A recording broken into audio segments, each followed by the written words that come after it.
Assalamualaikum warahmatullahi wabarakatuh.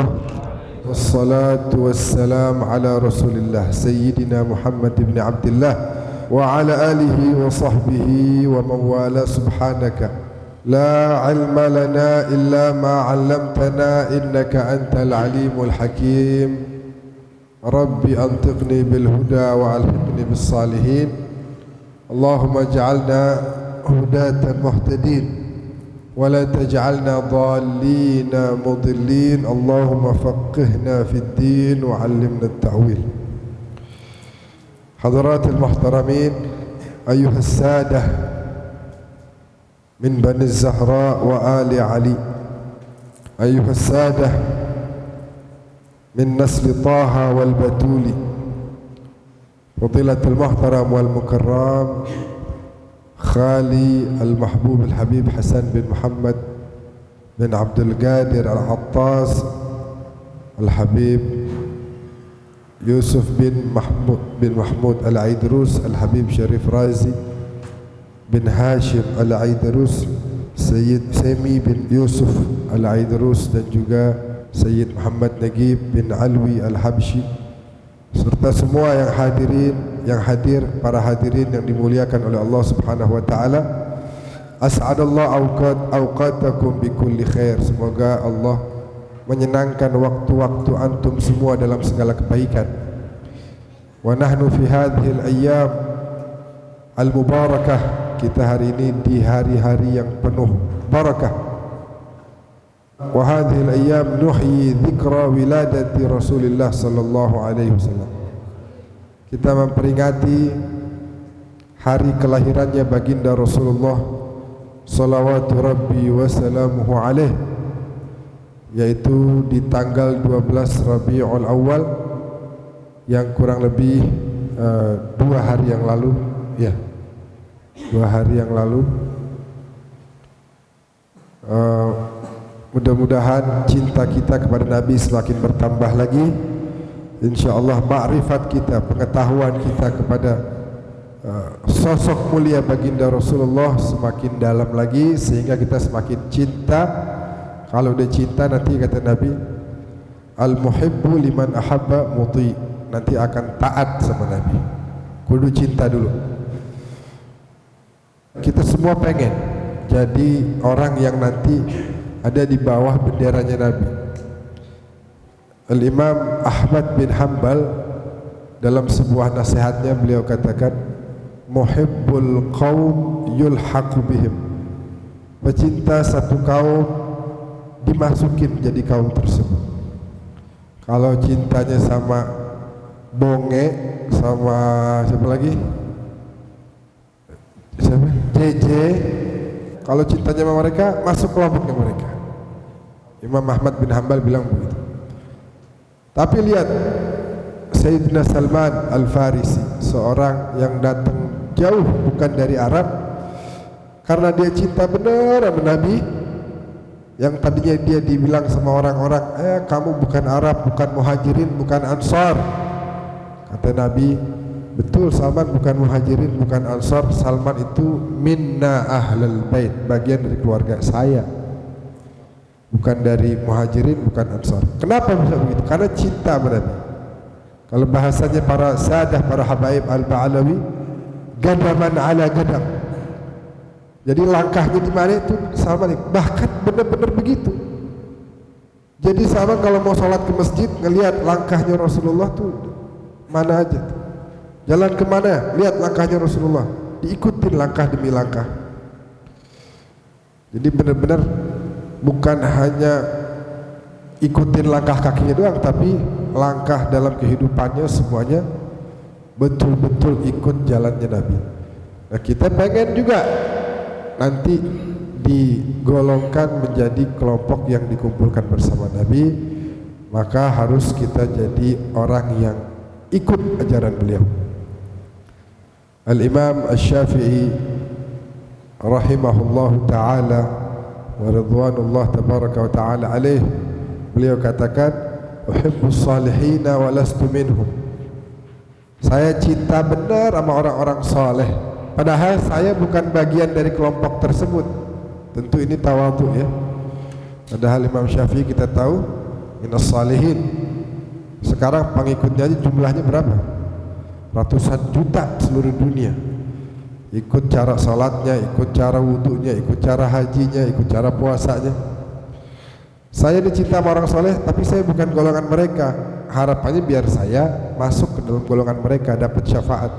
Padahal Imam Syafi'i tentu orang soleh. Wa akrahu man tijaratuhul ma'asi wa in kunna sawa'un fil bida'ah. Saya benci sama orang yang demen maksiat, tapi saya sama dia sama-sama tukang maksiat, kata beliau. Tentu lagi-lagi ini adalah bentuk tawadhu beliau di hadapan Allah Subhanahu wa taala. Hadirin, kita lanjut sedikit pembahasan kitab kita. Bismillahirrahmanirrahim. Radhiyallahu ankum. Wa qala Allah ta'ala li nabiyhi sallallahu alaihi wasallam qur rabbi zidni ilma amarahu bi talabi ziyadah min al-ilm. Nabi aja disuruh doa apa? Nabi disuruh doa sama Allah apa? Wa qul, katakan wahai Muhammad, rabbi zidni ilma. Ya Allah, tambahin dong ilmu saya. Kira-kira ada nggak orang yang lebih tinggi ilmunya dari Nabi? Nggak ada. Dari mulai Nabi Adam sampai akhir zaman, beliau manusia yang paling tinggi keilmuannya. Tapi Allah suruh apa? Qul rabbi zidni ilma. Katakan olehmu wahai Muhammad, ya Allah tambahin ilmu saya. Bukan kayak sebagian orang baru belajar 2-3 halaman, petantang-petenteng, berasa paling alim, berasa paling berilmu, salahin sono salahin sini. Kacau yang model begitu.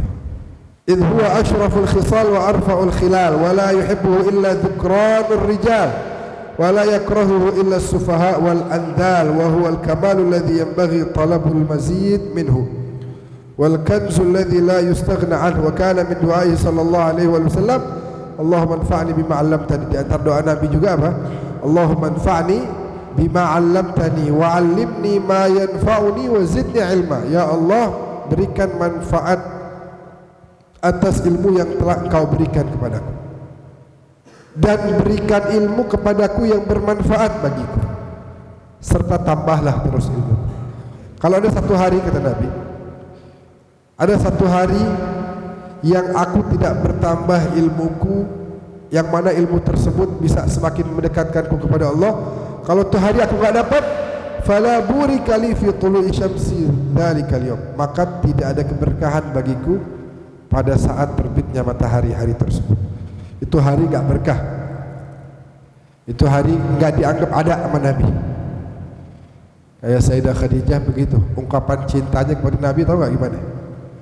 Inna yauman lam takun aini li ainika nadhirah lam akun ahsabhu min ayyami umri. Wahai kekasihku, suamiku, nabiku, rasulku, panutanku, imamku, tahu gak ada hari yang aku gak anggap bagian dari umurku? Apa itu wahai Khadijah?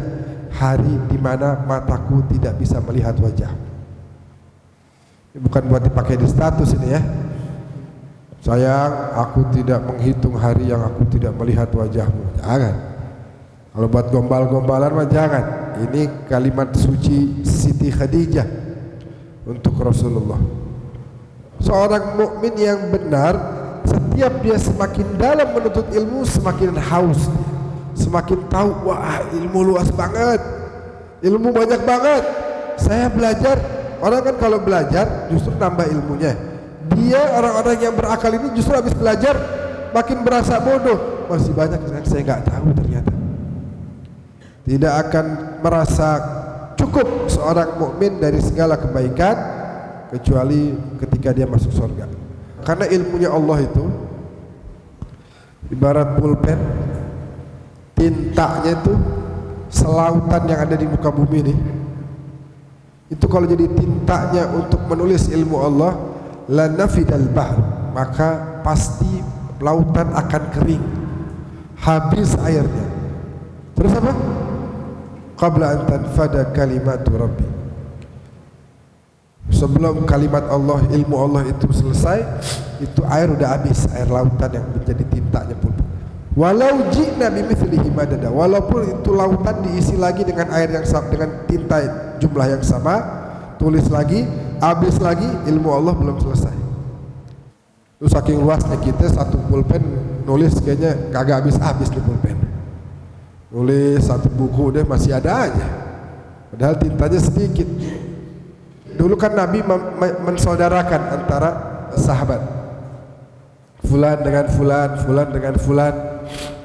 Termasuk diantaranya Abu Darda dipersaudarakan. Jadi waktu Nabi datang ke Madinah, di antara hal pertama yang dilakukan oleh Nabi adalah mempersaudarakan antara dua sahabat. Nah waktu itu dipersaudarakan Abu Darda dengan Salman Al-Farisi. Singkat cerita, Abu Darda pindah ke negeri Syam, negeri yang penuh keberkahan. Tulislah Abu Darda surat kepada Salman. Salman, wahai saudaraku, alhamdulillah sekarang Allah kasih saya kebaikan banyak sekali. Allah kasih saya harta dan kasih saya anak. Dijawab oleh Salman, wahai Abu Darda, wahai saudaraku, kamu mengatakan, menuliskan untukku bahwasanya kamu telah mendapatkan kebaikan, yaitu berupa harta dan anak. Ketahuilah bahwasanya kebaikan itu bukan pada banyaknya harta dan banyaknya anak. Walakinnal khair an yakthura hilmu.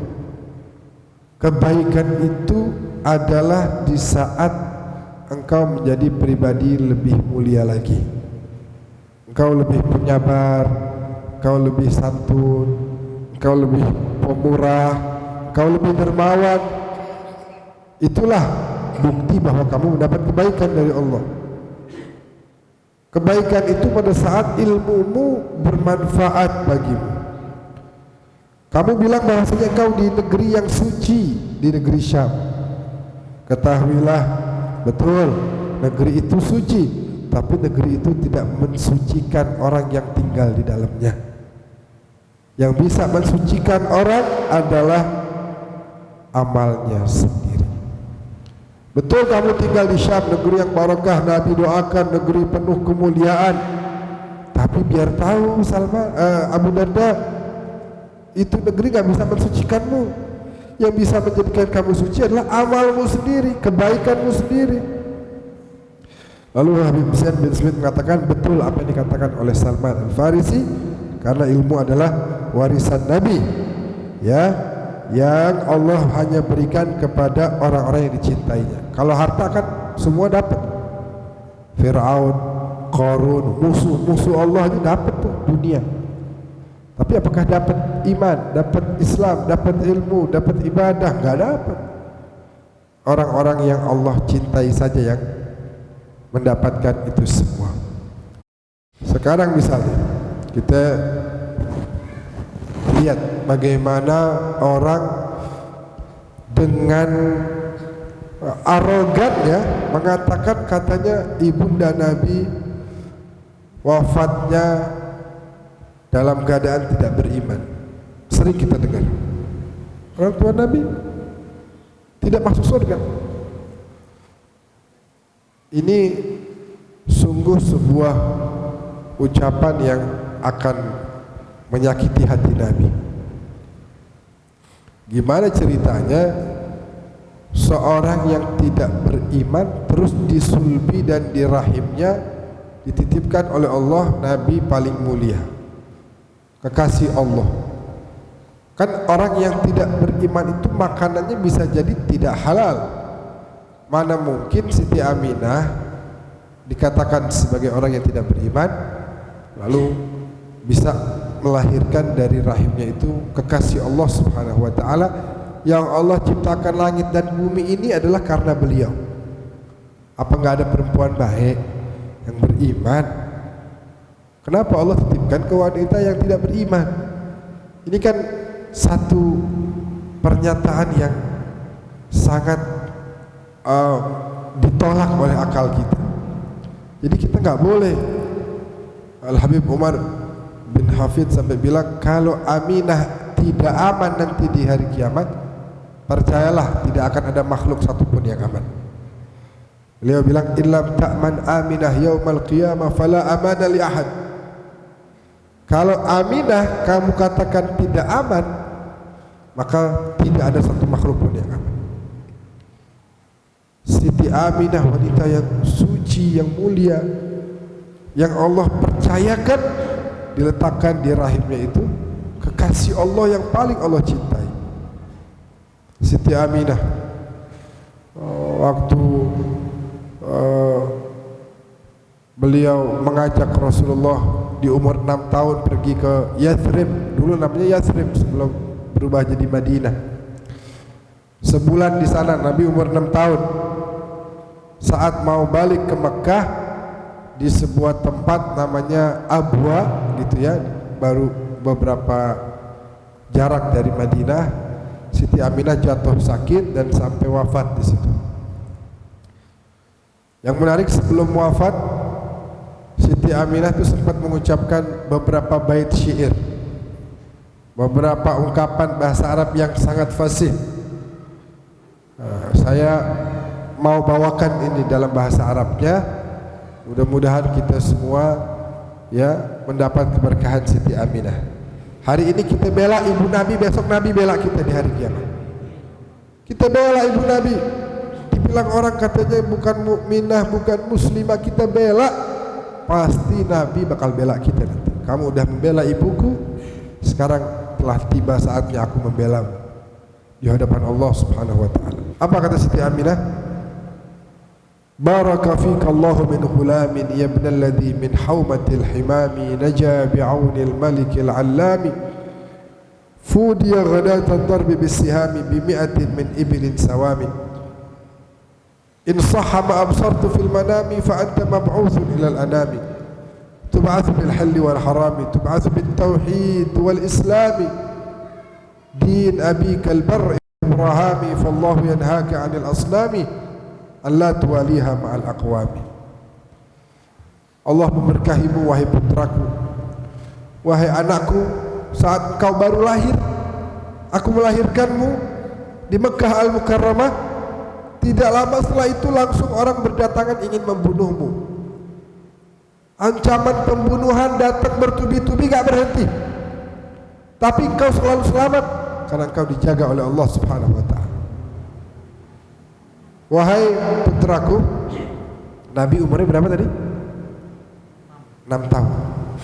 Wahai putraku, aku sering lihat dalam mimpiku engkau adalah utusan Allah bagi alam semesta.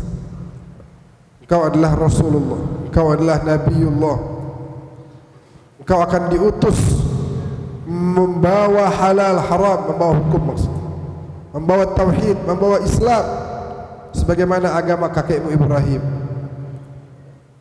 Allah terus menjagamu agar engkau tidak beribadah menghamba kepada patung-patung itu. Wahai putraku, kullu hayyin yamut wa kullu kabirin yafna wa kullu jadidin bal. Semua orang tua bakal ninggalin anaknya. Semua yang hidup akan meninggal. Saya merasa ini udah detik-detik terakhir saya, wahai putraku. Wa ana mayyitun wa dzikri baq. Tapi walaupun bentar lagi saya akan menjadi mayit, orang yang sudah meninggal, ketahuilah wahai putraku, dan saksikanlah kalian wahai penduduk bumi dan langit, walaupun aku sudah meninggal, pasti namaku akan kekal dikenang oleh sejarah karena aku adalah ibunda dari Muhammad. Ini ucapan orang yang beriman kepada Allah. Ini ucapan orang yang menghamba kepada Allah. Bagaimana ayat begitu jelas mengatakan wa taqallubuka fis sajidin. Perpindahanmu wahai Nabi dari sulbi orang yang ahli sujud kepada rahim orang yang ahli sujud. Dari mulai Adam dan Hawa sampai Abdullah dan Aminah semuanya adalah ahli sujud.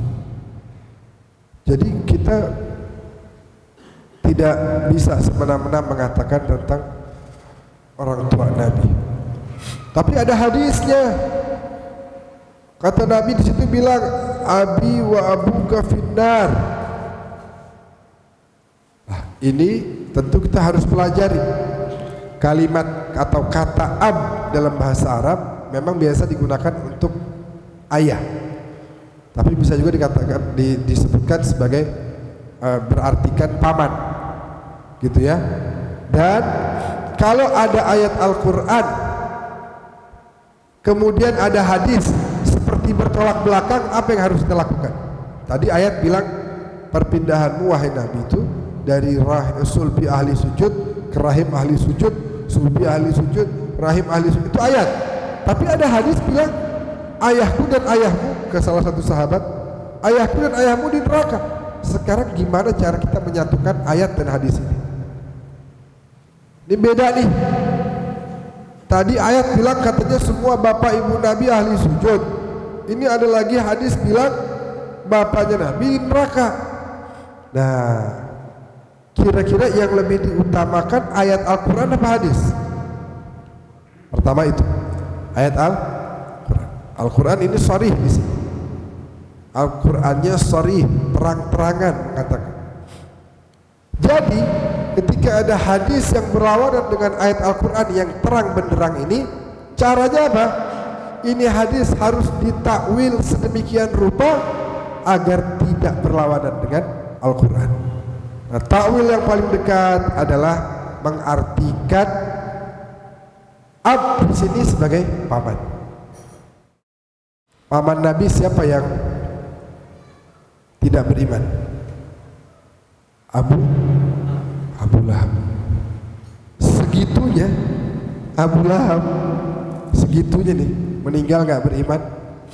Dalam kitab I'anatul Talibin karya Abu Bakar Uthman bin Muhammad Syata' Ad-Dimyati Asy-Syafi'i, di situ Al-Imam Al-Hafidh Syamsuddin Muhammad Nasiruddin Ad-Dimashqi membawakan bait-bait syair berdasarkan daripada hadis.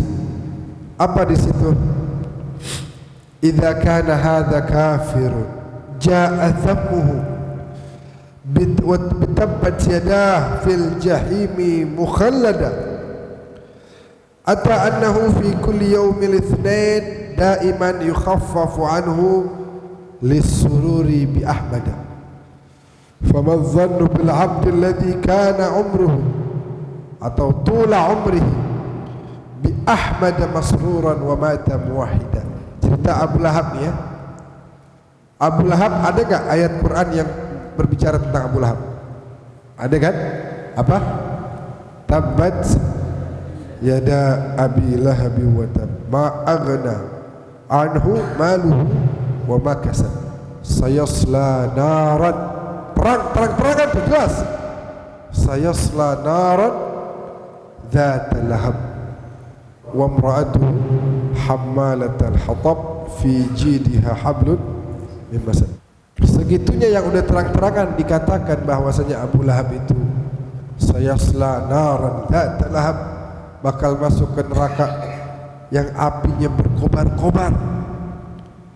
Tapi dalam sebuah hadis diceritakan bahwasanya setiap hari Senin, jadi salah satu saudara daripada salah satu paman Nabi itu melihat Abu Lahab dalam mimpi. Abu Lahab, ini Abu Lahab udah meninggal nih. Abu Lahab, gimana? Tersiksa, saya tersiksa. Saya sangat merasakan kesakitan yang luar biasa. Oh, tapi tahu nggak, kata Abu Lahab, saban hari Senin, tiap hari Senin datang, azab saya diringankan, yukhaffaf, diringankan, bahkan saya diizinkan untuk menikmati air minum di hari Senin. Kenapa begitu? Kok bisa? Kamu kan gak beriman. Kok bisa tiap hari Senin datang kamu punya azab diringanin, lalu kamu diizinkan minum di neraka? Katanya dalam syair tadi, alasannya adalah lisururi bi ahmada, karena waktu ponakan kita lahir, putra Abdullah tersebut, saya senang. Bukan hanya senang, Suwaibah yang datang mengabarkan tentang kelahiran Nabi itu saya bebaskan karena dia telah memberikan kabar yang menggembirakan saya bebaskan dia. Lalu saya bahagia, saya memberikan makanan buat orang dan lain sebagainya. Karena kebahagiaan saya dapat ponakan yang luar biasa.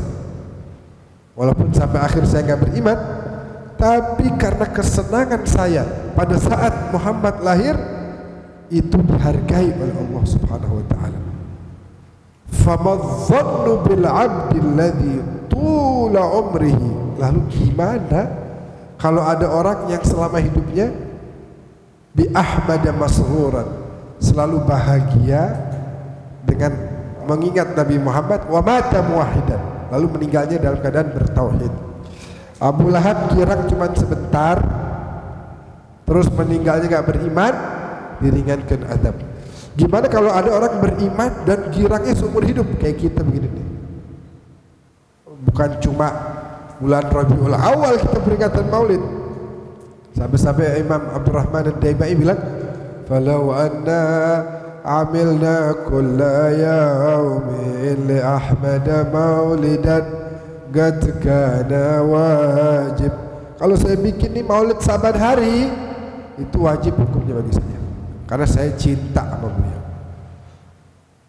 Nah, oleh karena itu kita bersyukur hidup di negeri yang banyak maulid di mana-mana. Wah, bulan Rabiul Awal banyak banget. Ini kita tadi malam masih di Jambi, Rabitah Alawiyah Provinsi Jambi ngundang kita bikin maulid di Jambi. Tadi hari ini pulang terus tadi sempat mampir sama Habib Razi ke rumahnya sahabat kita Gus Yasin, wakil gubernur Jawa Tengah. Terus pulang ke sini nggak lama pengajian. Nanti nih kita selesai lebih awal karena saya langsung berangkat ke Subang. Artinya bulan Maulid, masya Allah, di mana-mana nggak ada yang Maulid. Di negeri kita nggak cukup Rabiul Awal, terus Rabiul Tsani, Jumadil Awal, Jumadil Tsani. Nanti Rajab, Isra Mi'raj, baca Maulid juga. Ya, bukan cuma itu. Orang kalau pindahan rumah, dapat rumah baru, tasyakuran, baca apa kira-kira? Baca Maulid. Undang tetangga, keluarga, yuk kita Syaraful Anam yuk, kita Barzanji yuk, kita Diba yuk, Simtudurar yuk, kita biar berkah rumahnya. Anak sunatan, tasyakuran, undang keluarga, baca Maulid lagi. Yang kagak baca Maulid paling kalau kita kawin lagi, biasanya ngumpet-ngumpet, kagak baca Maulid. Habis kalau baca Maulid ketahuan, oh rame-rame ada apaan? Kawin lagi, waduh, ketahuan. Ini diam-diam dah, kawin lagi, kagak usah baca Maulid, ketahuan nanti, bahaya. Nah, oleh karena itu kita bersyukur. Tujuannya apa?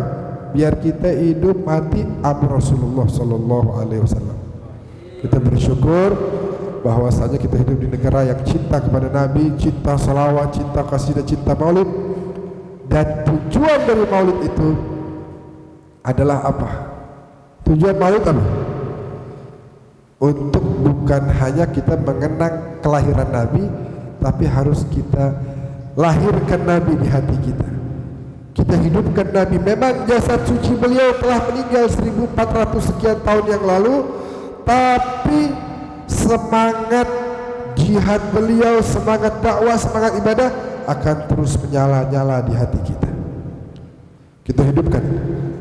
Sayyidina Syekh Abi Bakar bin Salim dalam qasidahnya beliau dengan begitu indah mengatakan, fahumul muradu wa la yuradu siwahumu fal qalbu munshagilun bihim wal hada karrir li sam'i dhikrahum wa hadithahum ta'mal ma'i li hayatihim ihsana. Tujuannya kita mengingat-ingat ini adalah supaya kita mengamalkan apa yang dulu diamalkan oleh orang saleh. Tentunya yang paling saleh adalah Nabi kita Muhammad sallallahu alaihi wasallam. Nah, mudah-mudahan Allah senantiasa memberikan kebaikan, keberkahan bagi kita biar kita makin cinta, makin taat, makin nurut, makin tunduk, makin patuh sama Nabi kita Muhammad sallallahu alaihi wasallam. Assalamualaikum warahmatullahi wabarakatuh.